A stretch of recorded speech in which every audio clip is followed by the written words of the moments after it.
চতুর্থ পর্ব। 11 বছর পরে দুর্গামণি হরিপালে বাপের ভিটায় আসিয়া উপস্থিত হইলেন। তখন শরতের সন্ধ্যা এমনই একটা অস্বাস্থ্যকর ঝাপসা ধোঁয়া লইয়া সমস্ত গ্রামখানার উপর হুমড়ি খাইয়া বসিয়াছিল যে তাহার ভিতরে প্রবেশ করিবা মাত্রই দুর্গামণির বুকের ভিতরটা ছ্যাঁত করিয়া উঠিল। বাড়িতে বাপ মা নাই, বড় ভাই আছেন। শম্ভু চাটুর্যের সেদিন ছিল বৈকালিক পালা জ্বরের দিন, অতএব সূর্যাস্তের পরই তিনি প্রস্তুত হইয়া বিছানা গ্রহণ করিয়াছিলেন। খবর পাইয়া সুপ্রাচীন বালাপোষে মাথা এবং 2 কান ঢাকিয়া খড়ম পায়ে খট খট শব্দে বাহিরে আসিয়া চিনিতে পারিলেন। কে? ও দুর্গা এলি নাকি? তা আয় আয়। দুর্গা কাঁদিতে কাঁদিতে অগ্রসর হইয়া দাদার পদমূলে প্রণাম করিলেন। জ্ঞানদা প্রণাম করিলে কহিলেন, এটি বুঝি মেয়ে? তা বিয়ে দিলি কোথায়? দুর্গা কুণ্ঠিত স্বরে কহিলেন, বিয়ে এখনো দিতে পারিনি দাদা, যেখানে হোক শিগগিরই। বিয়ে দিসনি? এ যে একটা সমত্ব মাগি রে দুর্গা। বহু কাল অদর্শনের পর ভগিনীর প্রতি তাহার ঈষৎ করুণ কণ্ঠস্বর এক মুহূর্তেই জমিয়া একেবারে কাঠ হইয়া গেল। বলিলেন, তাই তো, এখানকার আবার যেসব বজ্জাত লোক তা জানতে পেলে। তা আমি বলি কি, ওকে হেঁসেল টেসেল ঠাকুর ঘর ধরে ঢুকতে দিয়ে কাজ নেই।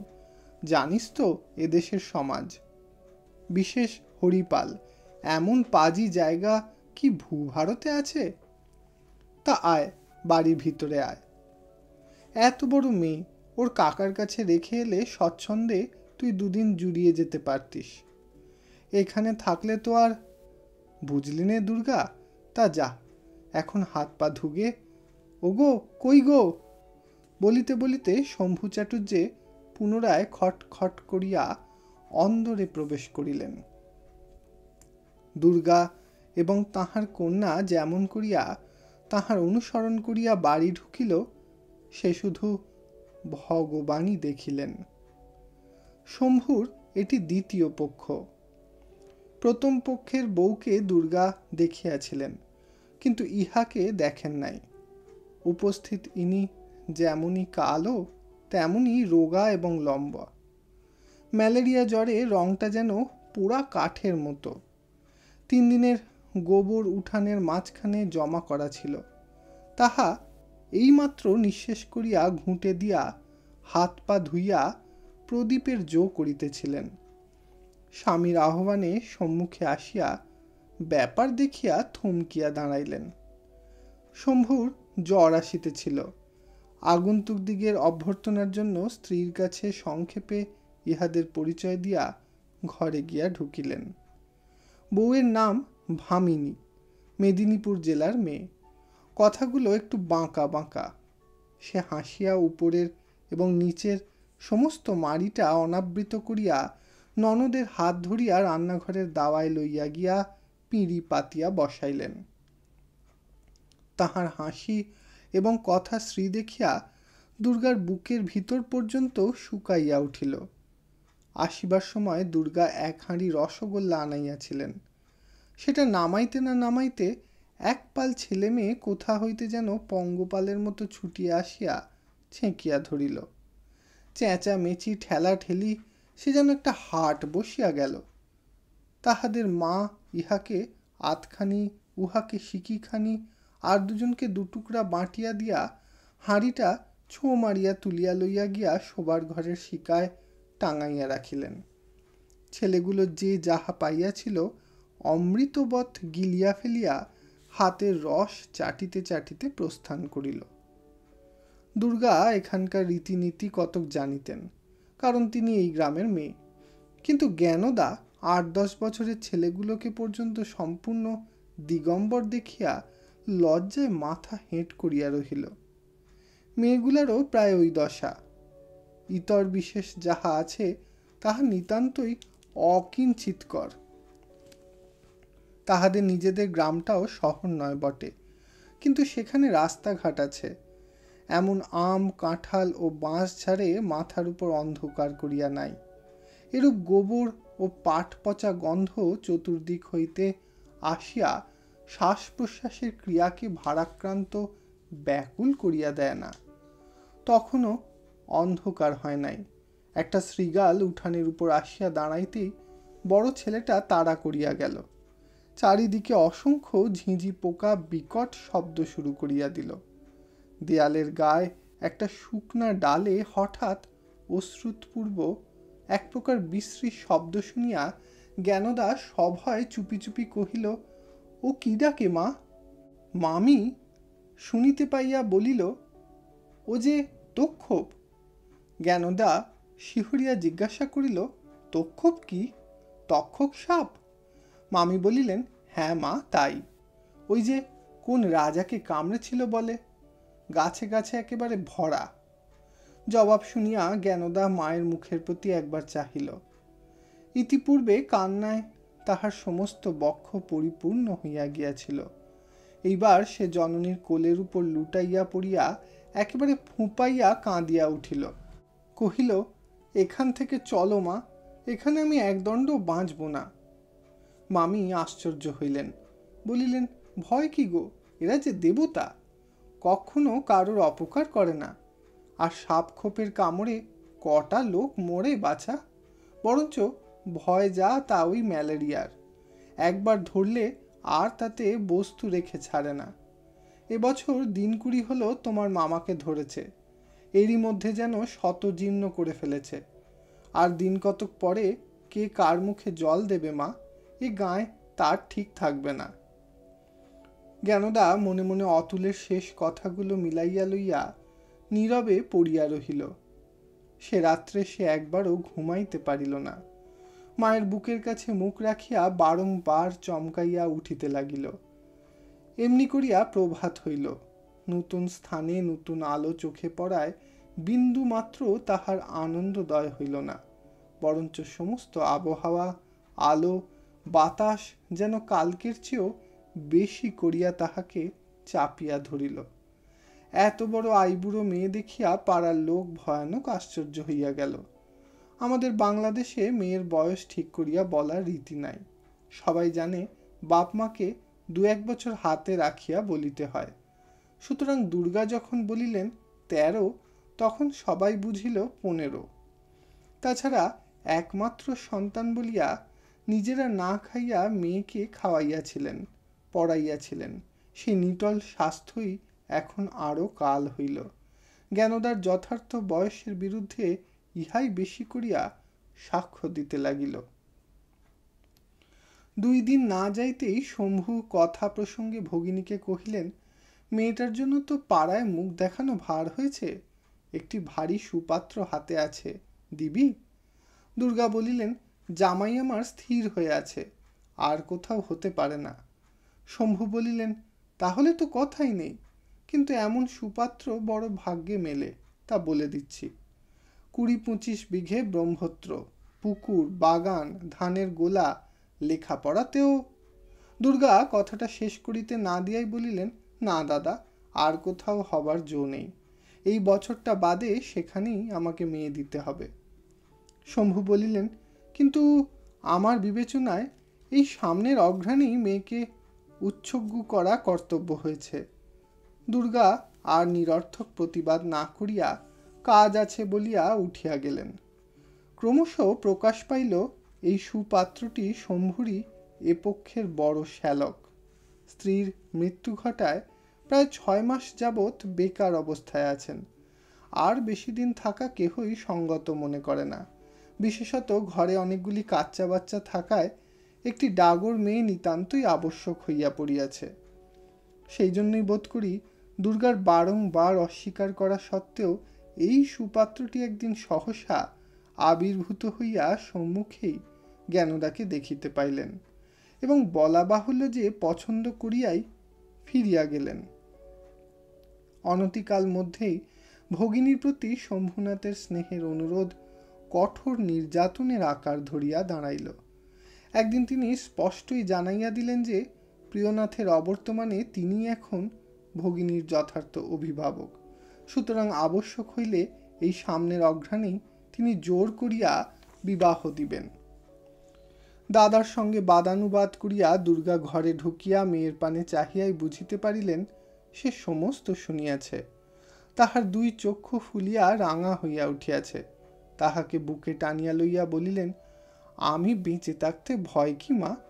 মুখে অভয় দিলেন বটে, কিন্তু ভয় তাহার নিজের বুকের অন্তঃস্থল পর্যন্ত শুকাইয়া কাঠ হইয়া গিয়াছিল। এসব দেশে এরূপ জোর করিয়া বিবাহ দেওয়া যে একটা সচরাচর ঘটনা, তাহার অজ্ঞাত ছিল না। মায়ের বুকে মুখ লুকাইয়া মেয়ে উচ্ছ্বসিত হইয়া কাঁদিতে লাগিল। মা তাহার কপালে বুকে হাত দিয়া দেখিলেন জ্বরে গা ফাটিয়া যাইতেছে। চোখ মুছাইয়া দিয়া জিজ্ঞাসা করিলেন, কখন জ্বর হলো মা? কাল রাত্রির থেকে। আমাকে জানাসনি কেন? আজকাল যে ভয়ানক ম্যালেরিয়ার সময়। মেয়ে চুপ করিয়া রহিল, জবাব দিল না। দাদার বউয়ের সহিত দুর্গা এ পর্যন্ত কোনো প্রকার ঘনিষ্ঠতার চেষ্টা করেন নাই। শুধু যে তাহার বিকট চেহারা ও ততোধিক বিকট হাসি দেখিলেই তাহার গা জ্বলিয়া যাইত তাহা নহে, তাহার অতি কর্কশ কণ্ঠস্বরও তিনি সহ্য করিতে পারিতেন না। পাড়াগাঁয়ের মেয়েরা স্বভাবতই একটু উচ্চ কণ্ঠে কথা কহে, কিন্তু বউয়ের কথাবার্তা একটু দূর হইতে শুনিলে ঝগড়া বলিয়া মনে হইত। তাহার উপর সে যেমন মুখরা তেমনি যুদ্ধ বিশারদ। কিন্তু তাহার একটা গুণ দুর্গা টের পাইয়াছিলেন, সে গায়ে পড়িয়া ঝগড়া করিতে চাহিত না। তাহার গন্তব্য পথ ছাড়িয়া দিলে সে কাহাকেও কিছু বলিত না। ছেলে পিলে ঘর সংসার লইয়াই থাকিত, পরের কথায় কান দিত না। প্রথমে আসিয়াই দুর্গা একদিন তাহার রান্না বান্নার সাহায্য করিতে গিয়াছিলেন। তাহাতে সে স্পষ্ট করিয়া বলিয়াছিল, তুমি দুদিনের জন্য এসেছো ঠাকুরজি, তোমাকে কাজ করতে হবে না, আমি রান্নাঘর ভাঁড়ার ঘর কাউকে দিতে পারবো না। সেই অবধি দুর্গা এ বিষয়ে এক প্রকার নিশ্চিন্ত হইয়াছিলেন। আজ বেলা দেখিয়া বউ দোরগোড়ায় স্বাভাবিক চিৎকার শব্দে প্রশ্ন করিল, আজ খাওয়া দাওয়া কি হবে না ঠাকুরজি? হেসেল নিয়ে বসে থাকবো? দুর্গা মুখ তুলিয়া বলিলেন, মেয়েটার ভারী জ্বর হয়েছে বউ, তোমরা খাওগে, আমরা আজ আর কেউ খাবো না। বউ কহিল, মেয়ের জ্বর, তা তোমার কি হলো গো? জ্বর আবার কার না হয়? নাও উঠে এসো। দুর্গা কাতর কণ্ঠে কহিলেন, না বউ, আমাকে খেতে বলো না, মেয়ে ফেলে আমি মুখে ভাত তুলতে পারবো না। তোমাদের সব আদিক্ষেতা, বলিয়া বউ চলিয়া গেল। রান্নাঘর হইতে পুনরায় কহিল, জ্বর হয়েছে, কবরেজ ডেকে পাঁচন সিদ্ধ করে দাও। ম্যালেরিয়া জ্বরে আবার খায় না কে? আমাদের দেশে ওসব উপস্থিতের পাট নেই বাপু, বলিয়া সে নিজের কাজে মন দিল। অপরাহ্ন বেলায় সে নিজেই এক বাটি পাঁচন সিদ্ধ করিয়া আনিয়া কহিল, ওলো গেনি, উঠে পাঁচন খা, ভাতে জল দিয়ে রেখেছি, চল খাবি আয়। মামিকে সে অত্যন্ত ভয় করিত। বিনা বাক্যে উঠিয়া খানিকটা তিক্ত পাঁচন গিলিয়া বমি করিয়া ফেলিয়া পুনরায় শুইয়া পড়িল। দুর্গা ঘরে ছিল না। বমির শব্দে ছুটিয়া আসিয়া ব্যাপার দেখিয়া নিঃশব্দে দাঁড়াইয়া রহিলেন। মামি রাগ করিয়া উঠানে গিয়া সমস্ত পাড়া শুনাইয়া বলিতে লাগিল, এসব বাবু মেয়ে নিয়ে আমাদের গরিব দুঃখীর ঘরে আসা কেন বাপু? সেই হইতেই জ্ঞানদার অসুখ উত্তরোত্তর বাড়িতেই লাগিল। তাহার ভামিনী মামি সেই যে প্রথম দিনেই বলিয়াছিল, বাছা, পল্লীগ্রামে সাপের কামড়ে আর কটা লোক মরে, মরে যা তা ওই ম্যালেরিয়াতে, একবার ধরলে আর রক্ষা নেই। তাহার কথাটার সত্যতা সব প্রমাণ হইতে বেশি বিলম্ব ঘটিল না। অনতিকাল মধ্যেই জ্ঞানদাকে একেবারে শয্যাগত করিয়া ফেলিল। সেদিন কার্তিকের সংক্রান্তি। দুর্গা ঘরে ঢুকিয়া আশ্চর্য হইয়া দেখিলেন, বউ জ্ঞানদার শিয়রে বসিয়া তাহার মাথায় হাত বুলাইয়া দিতেছে। একে তো সংসারের কাজ ছাড়িয়া এইসব বাজে কাজ করিবার তাহার অবসরই নাই, তাহাতে পরের মেয়ের প্রতি এই অযাচিত সেবাটা এমনই একটা প্রকৃতি বিরুদ্ধ বিসদৃশ কাণ্ড বলিয়া দুর্গার মনে হইল যে তিনি দাদার প্রস্তাবিত সেই বিবাহ ব্যাপারটা স্মরণ করিয়া আশঙ্কায় কণ্টকিত হইয়া উঠিলেন। ভামিনীর এই যত্নটা যে সেই জন্যই তাহাতে আর সংশয় মাত্র রহিল না, কারণ সে যে নিজের দাদার সহিত জ্ঞানদার বিবাহ ঘটাইবার জন্য স্বামীকে নিয়োজিত করিয়াছে এবং ভিতরে ভিতরে উত্তেজিত করিতেছে, প্রথম হইতেই এই কথাটা দুর্গা স্বতঃসিদ্ধের মতো মানিয়া লইয়াছিলেন। বউ গলাটা আজ একটু খাটো করিয়াই কহিল, তারকেশ্বরে পাশ করা ডাক্তার আছে, তোমার দাদাকে আনতে পাঠিয়ে দিয়েছি ঠাকুরজি। জ্বর যেন রোজ রোজ বেশি হচ্ছে, এ তো ভালো না। দুর্গা অব্যক্ত স্বরে যাহা বলিলেন তাহা শোনা গেল না, কারণ এই সুসংবাদ শুনিয়াও তিনি অন্তরের ভিতর হইতে প্রসন্ন হইতে পারিলেন না। বউ সংসারের কাজে চলিয়া গেল। জ্ঞানদা বালিশের তলা হইতে একখানি চিঠি বাহির করিয়া কহিল, জবাব দিয়েছেন। কই দেখি দেখি বলিয়া মা সেখানি যেন কাড়িয়া লইলেন, কিন্তু পরক্ষণেই অসহ্য আগ্রহ দমন করিয়া চিঠিখানা দুই মুঠার মধ্যে লইয়া চুপ করিয়া বসিয়া রহিলেন। একবার মনে করিলেন খুলিয়া পড়ি, আবার ভাবিলেন না, উচিত নয়, মেয়ে যেন হাতেই দিয়েছে, কিন্তু মা হইয়া তিনি পড়িবেন কি করিয়া? মৃদুস্বরে জিজ্ঞাসা করিলেন, কি লিখেছে অতুল? জ্ঞানদা ইতিমধ্যে পাশ ফিরিয়া শুইয়াছিল। সংক্ষেপে কহিল, আশা উচিত ছিল না এইসব। পত্রের এই দুটি কথা শুনিয়াই মায়ের দুই চক্ষে জল আসিয়া পড়িল। তিনি মনে মনে আবৃত্তি করিলেন, আশা উচিত ছিল না এইসব। অতুলের মুখখানি স্মরণ করিয়া তাহাকে অসংখ্য আশীর্বাদ করিয়া দুর্গা মাতৃস্নেহে বিগলিত হইয়া মনে মনে বলিলেন, না জানি বাছার কতই না অভিমান, কতই না মর্মান্তিক ব্যথা এই দুটি কথার মধ্যে লুকানো আছে। এখানে আসিয়া জ্ঞানদা জ্বরে পড়িয়াছে, তাহাতেই তো বাছা সেদিন রাগ করিয়া বলিয়াছিল, ইহাদের গঙ্গাযাত্রা দেখিতে কলিকাতা হইতে আসিয়াছি। সত্যই তো, আমি নিজে যাই করি এবং যেখানেই যাই সে আলাদা কথা, কিন্তু মেয়ে লইয়া আমার যে কোনো মতেই আসা উচিত ছিল না। যতই কষ্ট হোক সব সহ্য করিয়াই তো সেখানে আমাদের পড়িয়া থাকা উচিত ছিল। কাগজখানি অপূর্ব মমতার সহিত মুঠার মধ্যে নাড়াচাড়া করিতে করিতে কত কথাই আজ তাহার মনে পড়িতে লাগিল। স্বামীর মৃত্যুশয্যায় অতুলের প্রতিজ্ঞা, সেই চুরি দুগাছি দিবার ছলে মহাপ্রসাদ লইয়া আসা, বিশেষ করিয়া আসিবার দিনটায় মাসির সহিত তাহার কলহ, এ কথা তাহার মা শুনিয়াছেন, পাড়ার লোকে শুনিয়াছে, এতদিনে সবাই জানিয়াছে কেন সে কলিকাতা হইতে ছুটিয়া আসিয়াছিল। আনন্দে গর্বে তাহার মাতৃবক্ষ পরিপূর্ণ হইয়া উঠিল। মনে মনে বলিলেন, কালো মেয়ে, আমার কালো মেয়ের গৌরব দেখুক সবাই। ওরে কোকিলও কালো, ভোমরাও কালো যে। ডাকিলেন, জ্ঞানদা এখন কেমন আছিস মা? জ্ঞানদা কহিল, ভালো আছি মা। হ্যাঁ রে, আমার কথা অতুল কিছু লিখেছে? জ্ঞানদা কহিল, পড়ে দেখো না। কৌতূহল আর তিনি সামলাইতে পারিলেন না, জানালার কাছে কাগজখানি মেলিয়া ধরিলেন। অত বড় কাগজের মধ্যে মাত্র দুই ছত্র লেখা দেখিয়া প্রথমটা তাহার মনে হইল মেয়ে কি দিতে হয়তো কি দিয়াছে। পরক্ষণেই শ্রীচরণেশু পাঠ দেখিয়া মনে মনে হাসিয়া বলিলেন, তাইতেই পড়তে দিয়েছে, এ যে আমারই চিঠি। লেখা আছে, সেই সময়ই বলিয়াছিলাম ও জায়গা ম্যালেরিয়া ডিপো। জ্ঞানদার জ্বর শুনিয়া দুঃখিত হইলাম, আশা করি শীঘ্র আরোগ্য হইয়া যাইবে। আমরা ভালো আছি, আমার প্রণাম গ্রহণ করিবেন। ইতি। দুর্গার কথাটা জিজ্ঞাসা করিতে একটু বাঁধিল, কিন্তু মায়ের প্রাণ না জিজ্ঞাসা করিয়াও থাকিতে পারিলেন না। কাছে বসিয়া মেয়ের রুক্ষ চুলগুলি আঙুল দিয়া নাড়িতে নাড়িতে আস্তে আস্তে বলিলেন, হ্যাঁ মা, তোমার চিঠিটার মধ্যে বুঝি অতুল রাগ করেছে? জ্ঞানদা বিস্মিত হইয়া মুখ ফিরাইয়া কহিল, আমার চিঠি আবার কোথায় মা? তোমাকেই তো লিখেছেন। দুর্গা একটুখানি হাসিয়া বলিলেন, আমি দেখতে চাই না, শুনলেই সুখী। রাগ করেছে সে তো আমি বুঝতেই পারছি। না মা, আমাকে তিনি আলাদা চিঠিপত্র কিছুই লেখেননি, যা লিখেছেন তা ওই, বলিয়া মেয়ে পুনরায় পাশ ফিরিয়া শুইল। সবে দুছত্র, আর কোনো কথা নেই? বলিয়া দুর্গা স্তব্ধ হইয়া গেলেন। তাহার যে আঙুলগুলা এতক্ষণ মেয়ের চুলের মধ্যে নানা প্রকার বিচিত্র গতিতে বিচরণ করিয়া ফিরিতেছিল, সেগুলাও যেন হাড়ের মতো শক্ত হইয়া উঠিল। এইভাবে অনেকক্ষণ নিঃশব্দে বসিয়া থাকিয়া তিনি উঠিয়া গেলেন।